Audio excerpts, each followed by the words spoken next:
ഷർഫുദ് ജുമാൻ മിലൻ നമ്മുടെ ഒരു ഹാർഡ് വർക്കിൻ്റെ ഫലമാണ്. ദൈവം ഇത്രയും ഒരു നല്ലൊരു ബിൽഡിങ്ങും നല്ലൊരു സ്ഥലവും ഒക്കെ നമുക്ക് ദൈവം തന്നത് ഞങ്ങൾ ആദ്യം തന്നെ ദൈവത്തിന് നന്ദി പറയുന്നു. ഇനി നമ്മുടെ ഒരു ഫ്ലാഗ്ഷിപ്പ് സ്റ്റോർ, അതായത് ഞങ്ങളുടെ ഓൺ ബിൽഡിങ്ങിൽ ഒരു 5 നിലയിൽ 4 നിലയും പ്ലസ് അണ്ടർഗ്രൗണ്ട് പാർക്കിംഗ് എല്ലാം ആയിട്ട് നമ്മുടെ ഒരു ഫ്ലാഗ്ഷിപ്പ് സ്റ്റോർ തുടങ്ങുകയാണ്. അത് 4-ാം തീയതി ജൂലൈ 4-നാണ് ഓപ്പണിംഗ്. 10:30 മോർണിംഗ് 10:30. അപ്പോൾ എല്ലാവരും തന്നെ അവിടെ ഉണ്ടാവണം. എല്ലാവരെയും ഹാർദവുമായിട്ട് ക്ഷണിക്കുകയാണ്. അപ്പോൾ അതാണ് പുതിയ വിശേഷം. പിന്നെ ഓപ്പൺ ചെയ്ത് നമുക്ക് വിശേഷം അറിയാം, ഷോപ്പിൻ്റെ കാര്യങ്ങളൊക്കെ. അപ്പോൾ എല്ലാവരും ഉണ്ടാവണം, തീർച്ചയായിട്ടും എല്ലാവരും വരണം. 4-ാം തീയതി ജൂലൈ 4 വെള്ളിയാഴ്ച രാവിലെ 10:30 മണിക്ക് 10:11. അപ്പോൾ ഞങ്ങളുടെ ഇന്നിപ്പോൾ ഇവിടെ വെച്ച് ഒരു പ്രിവ്യൂ നടത്താൻ വിചാരിച്ചത്, നമ്മൾ ആദ്യമായിട്ടാണ് ഒരു കേരളത്തിൽ നിന്നൊരു ബ്രാൻഡ് പോയിട്ട് US-ൽ ഷൂട്ട് ചെയ്തത്. ആക്ച്വലി എന്തിനാണ് US ഷൂട്ട് ചെയ്തതെന്ന് പലരും ചോദിക്കും, ഇത്ര എക്സ്പെൻസീവ്. പക്ഷേ അത്ര എക്സ്പെൻസീവ് ഒന്നുമല്ല, നമ്മുടെ നാട്ടിലെ പോലെ തന്നെ ഒരു എക്സ്പെൻസേ വന്നുള്ളൂ.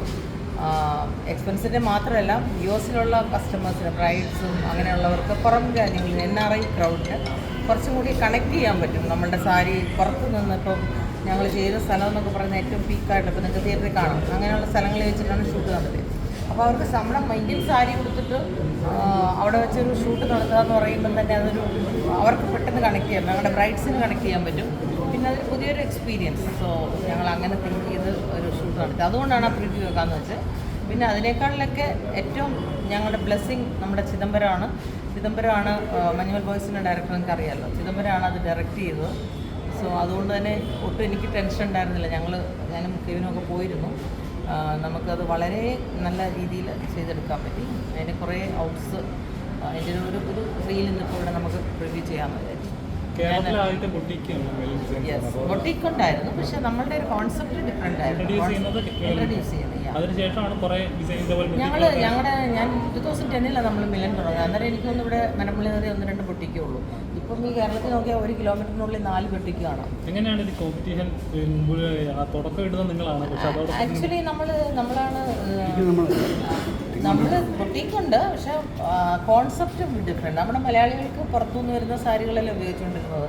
ഇപ്പം മലയാളി എല്ലാം അവരവരുടെ ഔട്ട്ഫിറ്റ്സ് ഉണ്ടാക്കുവാണ്. അവർക്ക് ഇഷ്ടമുള്ളത് എന്താണോ.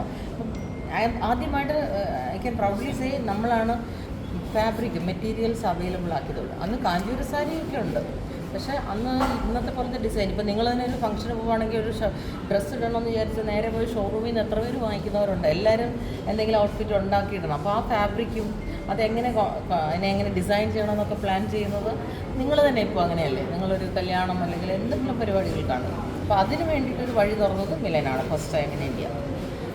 കേരളയിൽ നിന്നുള്ള നമ്മുടെ ഡിസൈൻസ് കോപ്പി ചെയ്യുന്ന അവസ്ഥയിലേക്ക് ഇപ്പോൾ ഇന്ത്യ വളർന്നിട്ടുണ്ട്. അതായത് ഞങ്ങൾ ഓണത്തിന് ഇറക്കിയ പല കോൺസെപ്റ്റ് ഒരു വർഷം 2000 ഐ തിങ്ക് ഞങ്ങളുടെ മോളുടെ കല്യാണം 2014 ഒരു ജ്വല്ലറി ഡിസൈൻ നമ്മൾ ഇറക്കിയായിരുന്നു. ഇങ്ങനെ ജിംകി മാല, അത് ഓൾ ഇന്ത്യ ഏറ്റെടുത്തു. ആക്ച്വലി ഓൾ ഇന്ത്യയിലെല്ലാം മാലകളൊക്കെ ഇങ്ങനെ വീവിങ്ങിൽ വരെ വന്നു. ബനാറസിലൊക്കെ ചെന്നപ്പം വീവ് ചെയ്ത് വെച്ചേക്കുന്ന മാലയും ഒക്കെ എന്ന് പറയുന്ന പോലെ നമുക്ക് അങ്ങനെയൊക്കെ ഒന്ന് തിങ്ക് ചെയ്യാൻ പറ്റും. അപ്പോൾ മലയാളിക്ക് അതിൻ്റെതായ കോൺസെപ്റ്റ് ഉണ്ട്, മലയാളിക്ക് ഫാഷനുണ്ട്, മലയാളിക്ക് നല്ലതായിട്ട് ഫാഷനുണ്ട്. അത് മലയാളിയുടെ ഫാഷൻ എന്ന് പറയുന്നത് അപ്പർ ക്ലാസ് ഫാഷനാണ്. അത് തിരിച്ചറിയപ്പെട്ടു എന്നുള്ളതാണ് മിലൻ വന്നു കഴിഞ്ഞാൽ ഉണ്ടായ കാര്യം. അതുകൊണ്ട് തന്നെയാണ് ഇത്രയും ലേഡീസ് ഓൺട്രപ്രണേഴ്സ് ഇവിടെ ഉണ്ടായതും ബൊട്ടീക്ക് ഉണ്ടായതെല്ലാം. ഞാൻ എന്നെപ്പറ്റി പറയുന്നതല്ല, ദിസ് ഈസ് ദ ഫാക്ട്. നിങ്ങൾ മീഡിയക്കാരില്ല, നിങ്ങൾക്ക് ചെക്ക് ചെയ്ത് നോക്കാം. അല്ലെങ്കിൽ നമ്മളതുപോലെ ഇറക്കിയ പല ഡിസൈൻസും ഭയങ്കര വൈറലായിട്ടുണ്ട്. സോ നിങ്ങളുടെയൊക്കെ സപ്പോർട്ട് വേണം. ഇനിയും നമ്മുടെ ഒരു പുതിയ കാൽവയ്പ്പാണ്. ഞങ്ങളുടെ ഓൺ ബിൽഡിങ്ങിൽ നമുക്ക് കുറച്ചും കൂടെ വൈഡായിട്ട് ബ്രൈഡ്സിനുള്ള സ്പെഷ്യൽ VIP റൂംസും അങ്ങനെയൊക്കെ കൊടുക്കുന്നുണ്ട്. ബ്രൈഡൽ സ്റ്റോറാണ്. ആദ്യമായിട്ട് ഇതാണ് ആള്. ഇറ്റലി വരെ പോയി കാണാൻ ബിൽഡിങ്ങിൻ്റെ. അപ്പോൾ അങ്ങനെയാണ് അതിലേക്ക് എത്തിയത് നമ്മൾ. ഈ സാരിയുടെ പ്രത്യേകത ഇത് എൻ്റെ റെഗുലർ കാഞ്ചൂര സാരി, ട്രഡീഷണൽ കാഞ്ചൂര സാരി വിത്ത് സിൽവർ ജെറി. അത്ര പ്യുവർ കാഞ്ചൂര സാരിയാണ്. സിൽവർ എക്സ്പെൻസീവ് ആണ് ഇത്. അത്ര എക്സ്പെൻസീവ്, ഒരു 15-20 നിൽക്കുന്ന സാരിയാണ്. ഇതിൻ്റെ തന്നെ 1 lakhിൻ്റെ സാരി ഉണ്ട്, പ്യുവർ സിൽവർ. എങ്ങനത്തെ ടൈപ്പ് കസ്റ്റമേഴ്സിനെയാണ് ചൂസ് ചെയ്ത് നോക്കുന്നത്? കൂടുതലും VIPs പോലത്തെ കസ്റ്റമേഴ്സ്. അല്ലെങ്കിൽ ഞങ്ങൾക്ക് VIP-യും പൈസയൊന്നുമല്ല എൻ്റെ മാനദണ്ഡം. ഫാഷൻ അറിയാവുന്നവർ, ഫാഷനെക്കുറിച്ച് നല്ല ബോധമുള്ളവരും നല്ല അറിയാവുന്നവരുമാണ് വരുന്നത്.